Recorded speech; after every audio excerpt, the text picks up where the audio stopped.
Oya wauni baadaye. Sikia, nimekuja na chuma hicho. Walete hao. Wanaita Yusufu.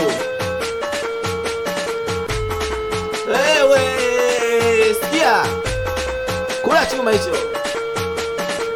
Oya moyo wangu mimi uliposonona, sikujali mapenzi mbona ndo kama haya. Nilichukizwa na binti mmoja jina lake wanamwita Vero. Yule binti mimi nilivyompenda, akanifanya mimi kama mtoto. Nipeni mapenzi yanayotakiwa, akanifanya mimi nikampenda. Mwisho wa siku mimi akaniacha, sina mwelekeo hata sina pa kwenda. Nifanye mimi ni mtoto wa watu, mtoto wa mwenzangu kanifanyia. Moyo uliposonona nikamfuata, nilipofanya mambo yakawa magumu, penzi lake mwenyewe akalichukulia, akalifanya kama vile la watu. Akapata bwana mwingine, akanifanya mimi chizi, akanifanya mimi bwege mweuni siyokuwa na akili hata kidogo.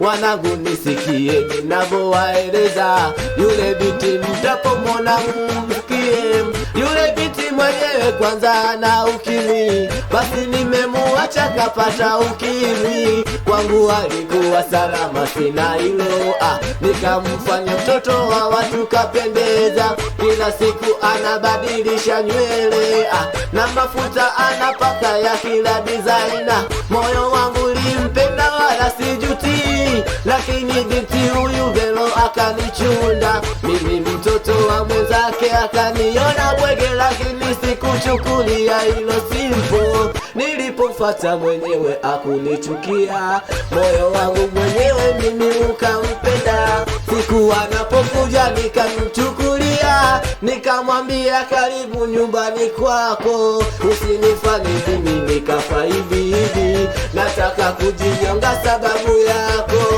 kwa nini unanifanyia hivi mwenzio? Unataka nife ili iweje? Unajua bado mimi nakupenda, siwezi ishi bila wewe mchumba. Nisikilize sasa ninakwambia, moyo wangu mimi unapasuka. Unanifanya niwe chizi chizi chizi, unanifanya mimi niwe bwege. Moyo wako ulifanya ukawa mgumu, ukajifanya kaenda kwa mwingine. Mimi kwako nimefika.